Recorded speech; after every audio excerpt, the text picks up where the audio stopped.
interests of Pakistan are preserved, and particularly not necessarily sweep away the Indian influence, but at least downgrading the Indian influence in Afghanistan.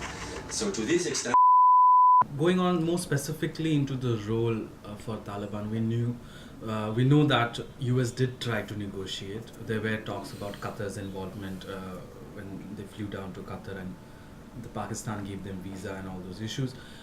What kind of role can we expect out of Taliban, and specifically keeping this in the context that we have seen the people who have come to power in Pakistan have openly sort of supported the talks or negotiations with Taliban? Taliban will not join any political process without the green light of Pakistan. Pakistan is sheltering the Shura Quetta, this leadership of the Afghan movement, so hosted in Pakistan. That's very important, that's critical. I mean, they cannot quit Pakistani soil without the green light of the Pakistani, at least military. So far, it was very hard for the talks to take place because Pakistan was not very clear to let the Taliban joining the table. And apparently Pakistan is still not very clear. You have to understand what is the Pakistani interest.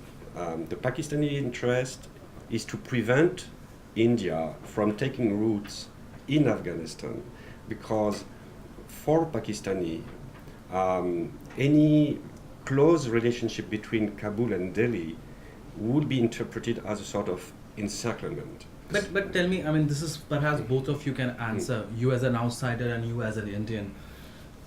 Just the way US had its own good Taliban and bad Taliban and was ready to negotiate with the good Taliban, do you think that India would finally find its good Taliban with whom she would like to sit down across the table and negotiate a solution? In India, this concept of good Taliban and bad Taliban would be very new for India. India, so far as always, refused to play this kind of game. Well, actually, everybody knows that one day you have to sign a peace. Yeah. So you will have to talk with your enemy, whoever it is. So this concept of good Taliban will certainly emerge even for Indian. It's inevitable. Now, as far as Taliban is concerned, my biggest worry is to what extent they actually are willing to reconcile with the social and the political diversity of the country. Okay. Because that was an issue in the 90s. So there are analysts who suggest that Taliban, they have tempered down, they have moderated their views, but that could be very, very tactical. And in my view, there is no reconciliation going on in Afghanistan. It's all about deals, tactical deals. The idea is to ensure that the transition is relatively smooth, the troops could withdraw from parts of the country, and perhaps to buy some time for the Afghan National Security Forces to build its capabilities. But that's not going to happen. If one looks at the recent history of Afghan civil war, I think even as Western troops withdraw, Taliban continue to attack them. The guerrilla offensive is going to increase after 2014.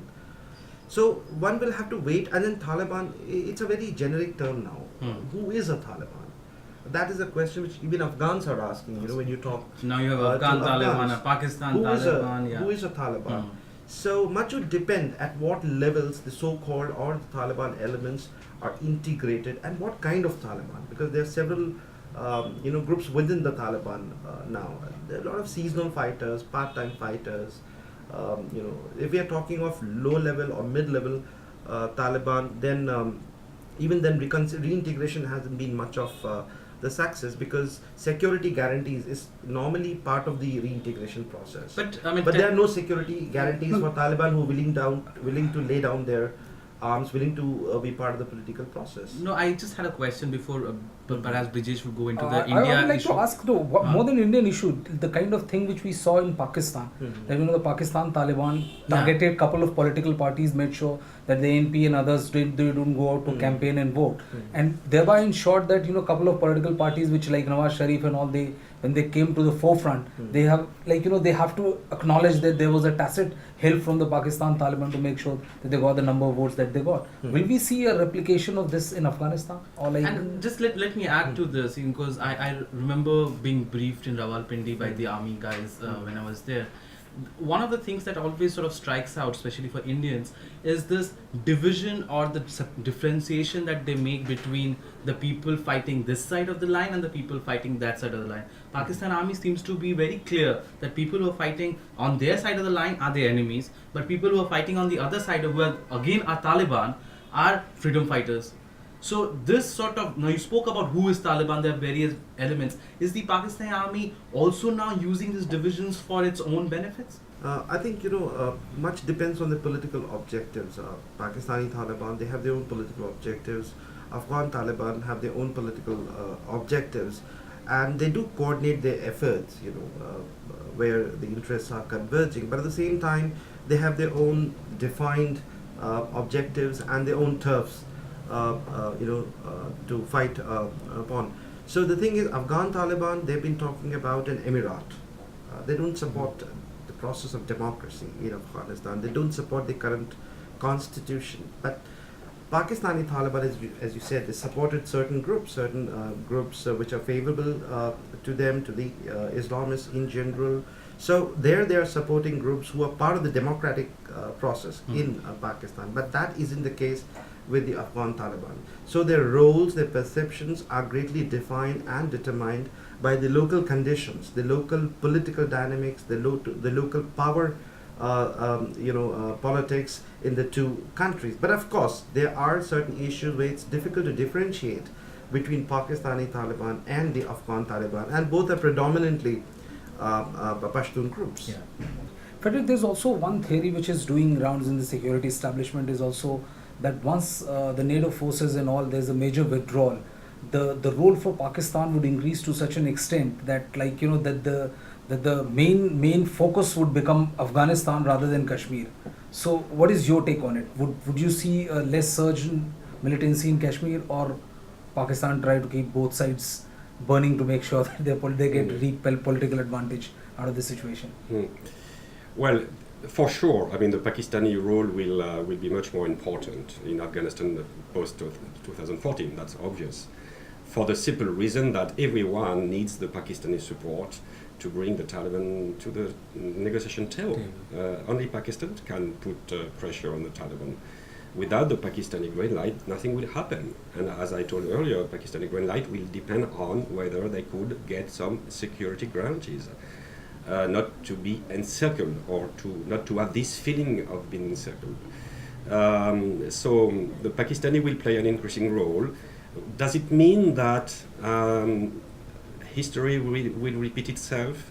Does it mean that the Pakistani army will provide the same kind of support to the Taliban they already provided in the 90s? There are some school of thought in Pakistan saying that the vision in Pakistan has evolved. And it's not completely sure that they see Taliban the same way they have seen them so far, because precisely the emergence of this new threat of Taliban, of Pakistani Taliban, that was not the case 20 years ago. There were no Pakistani Taliban 20 years ago.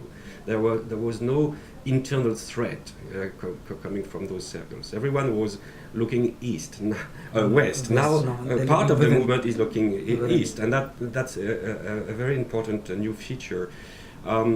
Given this relationship you already mentioned between the two branches of the Taliban movement, the Afghan Taliban and the Pakistani Taliban, of course, if the Taliban got in power in Kabul and enjoy a new monopoly of power, would it be completely in Pakistani interest?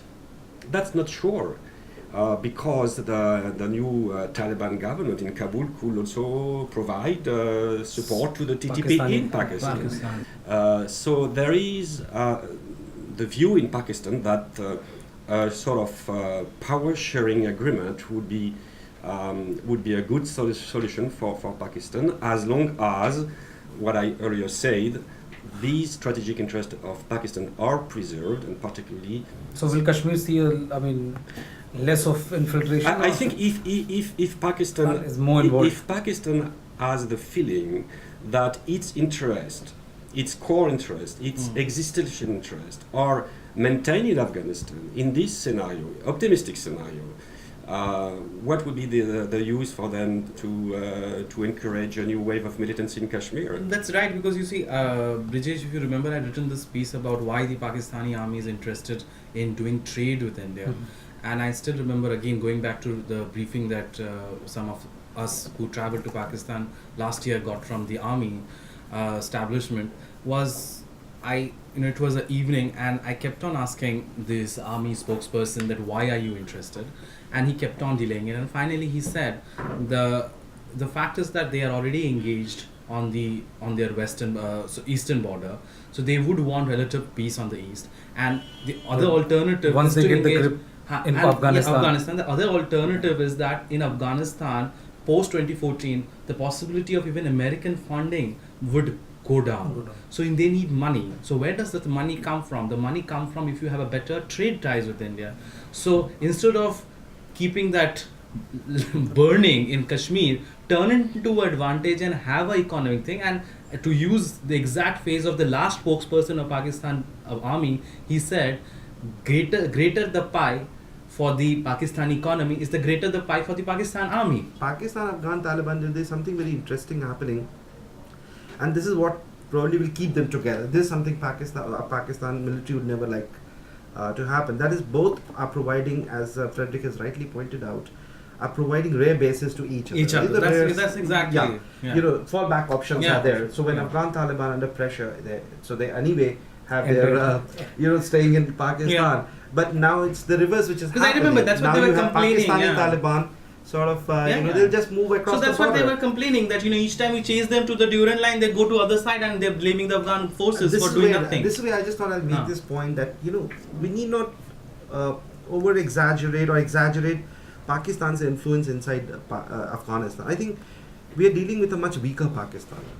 Look at the sectarian divide. Look at the kind of challenges that the army has been facing last couple of years. The economic situation in Pakistan. So compared to the 80s and 90s, it's a much weaker Pakistan, and the American troops are right across the border.